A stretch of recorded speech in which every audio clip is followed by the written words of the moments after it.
আজকে আল্লামা দিলওয়ার হোসাইন সাঈদী এমন একজন মানুষ ছিলেন, তার চলন, তার বলন, তার কথন সব কিছুতে রাসূলুল্লাহর সুন্নাতের 100% ইত্তেবা ছিল।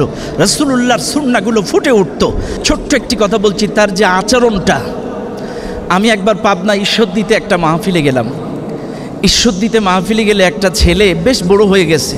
তো ছেলেটা আমাকে বলছে, একবার আমাদের এলাকায় হুজুর ওয়াজ করতে এসছে পাবনাতে। তো আমি গিয়েছি, আমাদের স্কুল ছুটি হয়েছে, তখন ক্লাস 9-এ পড়ি।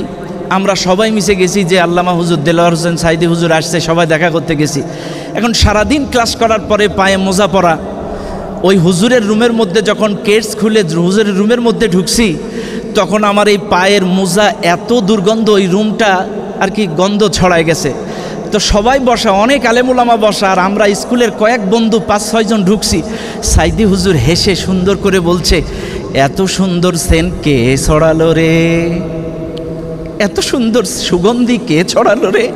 তখন ছেলেটি বলছে, আমি লজ্জা পেয়ে গেলাম। সবার মধ্যে যখন হুজুর কথা বলল, তখন হুজুর চিনে ফেলছে যে এই ছেলেটা। হুজুর আমাকে ডেকে বুকের মধ্যে জড়াই আমাকে চুমা দিল। বাবা, তুমি কি কষ্ট পেয়েছো? ইয়া আইয়ুহাল্লাযীনা আমানু, হে যারা ঈমান এনেছো, উদখুলু ফিস-সিলমি কাফা, ইসলামের মধ্যে পরিপূর্ণ দাখিল হও। ওয়ালা তাত্তাবিউ খুতুওয়াতিশ শাইতান, এবং শয়তানের পদাঙ্ক অনুসরণ করো না। ইন্নাহু লাকুম আদুউম মুবিন, নিশ্চয়ই শয়তান তোমাদের প্রকাশ্য শত্রু। এটি শাব্দিক অর্থ। সংক্ষিপ্তভাবে বলি, আল্লাহ তাআলা বলছেন, ইয়া আইয়ুহাল্লাযীনা আমানু, হে যাহারা ঈমান এনেছো। ঈমানদার কারা? অনেক ব্যাখ্যা বিশ্লেষণ, কিন্তু বেশি ব্যাখ্যা দিচ্ছি না, সংক্ষিপ্তভাবে বলছি। ঈমান প্রাথমিক পর্যায়ে 4 প্রকার: ইলমুল ইয়াকিন, আইনুল ইয়াকিন, ইয়াকিনুন বিল গায়ব, বাসুল ইয়াকিন। 4 প্রকার। প্রথমটা হচ্ছে ইলমুল ইয়াকিন, ইলমের মাধ্যমে ঈমান, জ্ঞানের মাধ্যমে ঈমান। মনে রাখবেন, ঈমান ইলমের মাধ্যমে যে ঈমানটা, এই ঈমানটা দমড়ায় না, মস্কায় না, ভাঙ্গে না, চুটে না। এই ঈমানটা মজবুত থাকে। আপনারা বাংলাদেশি, যেহেতু আপনারা বাংলাদেশে পাট গাছ যেটারে বলে, পাট গাছ চিনেন আপনারা? এই পাট গাছ দেখবেন, এর একটা ব্যাখ্যা আছে, উদাহরণ অনেক লম্বা, বেশি দিচ্ছি না। কিছু কিছু পাট আছে দুর্বল পাট, ঘাস আবর্জনা ময়লার ভিতরে যখন নিড়ানি দেওয়া হয়, তখন ওই দুর্বল পাটগুলো ওই নিড়ানির সাথে উড়ে যায়। আর কিছু শক্তিশালী পাট আছে, এত ঝড় তুফান, ছাগল গরুর হামলা আসে, তারপরেও দমড়ে মুচকে যায়, কিন্তু আবার সোজা হয়ে যায়, দমড়ে মুচকে যায়, আবার সোজা হয়ে যায়। তো ইলমের মাধ্যমে যারা ঈমান আনে, এই ঈমানটা নষ্ট হয় না। এটি হচ্ছে প্রকৃত ঈমান। এরপরে আরেকটি আইনুল ইয়াকিন, আল্লাহ সৃষ্টি দেখে দেখে ঈমান। এটারও অনেক ব্যাখ্যা বিশ্লেষণ। শুধু বলবো, আল্লাহ সৃষ্টি দেখে দেখে ঈমান, সেটা আপনারাই বুঝতে পারছেন যে বড় বড় পাহাড়গুলো দেখলেই আল্লাহর বিশালতা সম্পর্কে, আরব সাগরটা দেখলেই বোঝা যায়। আল্লাহু আকবার। এটার অনেক ব্যাখ্যা বিশ্লেষণ, যাচ্ছি না। 3 নাম্বার ইয়াকিনুন বিল গায়ব, গায়েবের প্রতি ঈমান, অদৃশ্যের প্রতি ঈমান। 4র্থ নাম্বার বাসুল ইয়াকিন, আকস্মিক ঈমান, হঠাৎ ঈমান। আর এই আকস্মিক ঈমানটা কিন্তু মানুষ বিপদে পড়ে আনে বেশি। যেমন আপনাদেরকে একটু বোঝাই, এক কৃষক নাঙ্গল চষতেছে, হঠাৎ বিদ্যুৎ চমকাচ্ছে, প্রচণ্ড ঝড়।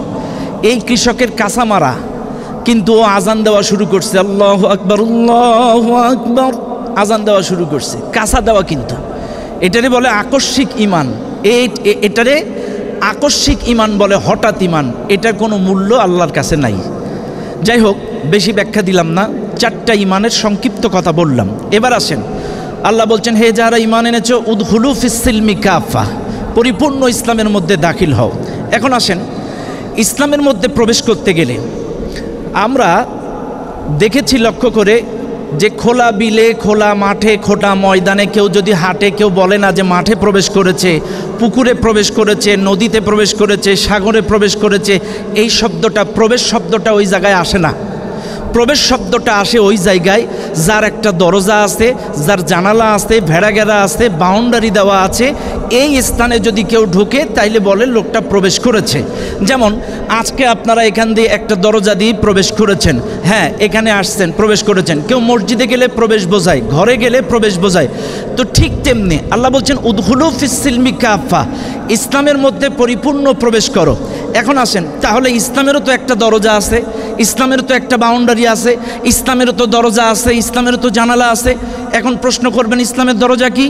ইসলামের দরজা হচ্ছে কালিমা লা ইলাহা ইল্লাল্লাহ মুহাম্মাদুর রাসূলুল্লাহ সাল্লাল্লাহু আলাইহি ওয়াসাল্লাম।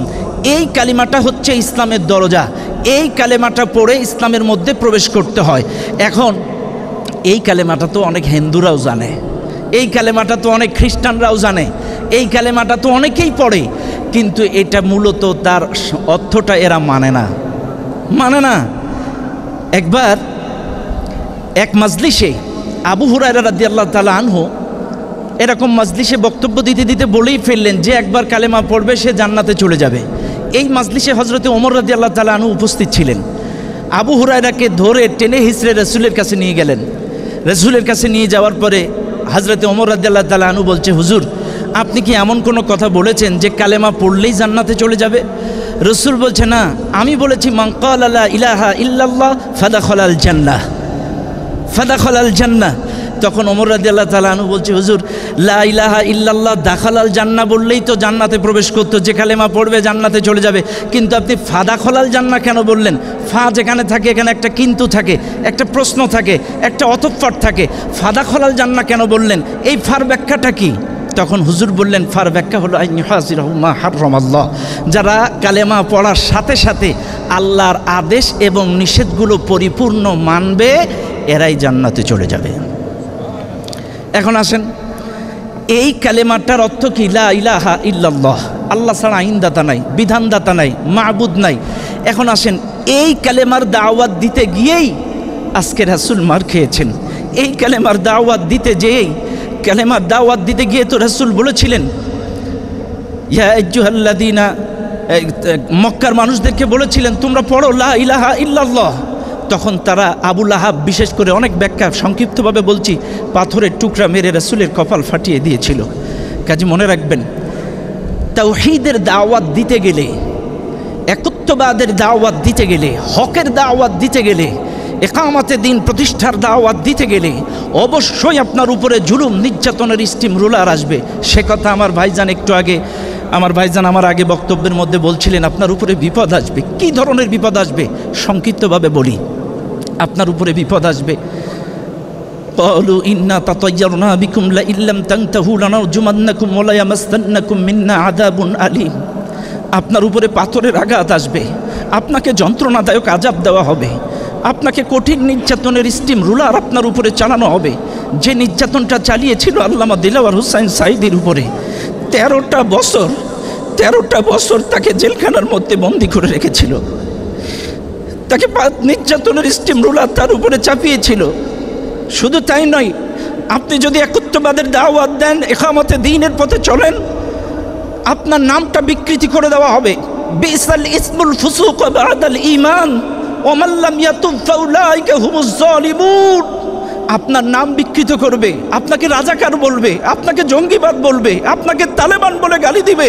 এটা কোরআনের আয়াত। আপনি যখনই হকের কথা বলবেন, সত্যের কথা বলবেন, আপনার নাম বিকৃত করে দেবে, আপনাকে রাজাকার বলে, জঙ্গি বলে, তালেবান বলে গালি দেওয়া হবে। শুধু তাই নয়, আপনাকে দেশ থেকে বের করে দেওয়া হতে পারে, দেশ থেকে খেদিয়ে দেওয়া হতে পারে। আজকে আপনারাই তার জ্বলন্ত প্রমাণ। এমন অনেক প্রবাসী আছে 5 বছর বাড়িতে যেতে পারে না, এমন অনেক প্রবাসী আছে 10 বছর বাড়ি যেতে পারে না। আজকের হকের পথে থাকার কারণে, কালেমার দাওয়াত দেওয়ার কারণে, কালেমা প্রতিষ্ঠা করার আন্দোলন করার কারণে, ইসলামী আন্দোলন করার অপরাধে এমন অনেক প্রবাসী আছে তারা দেশ ত্যাগ করে হিজরত করেছে। মনে রাখবেন, আপনাদের দুঃখ করার কিছুই নাই। ইন্নাল্লাযীনা আমানু ওয়াল্লাযীনা হাজারু ওয়া জাহাদু ফি সাবিলিল্লাহ উলাইকা ইয়ারজুনা রাহমাতাল্লাহ। আল্লাহ বলছে, যারা ঈমান এনেছে, হিজরত করেছে, আল্লাহর রাস্তায় জিহাদ করেছে, এদের উপরে আল্লাহর রহমত বর্ষণ হবে। আবার শোনেন, আরেকটা আয়াত শোনেন, ওয়াল্লাযীনা আমানু ওয়া হাজারু ওয়া জাহাদু ফি সাবিলিল্লাহ ওয়াল্লাযীনা আওয়াউ ওয়া নাসারু উলাইকা হুমুল মুমিনুনা হাক্কা। আরেকটা আয়াতে বলছে যারা ঈমান এনেছে, হিজরত করেছে, আল্লাহর পথে জিহাদ করেছে এবং যারা ওই হিজরতকারীদেরকে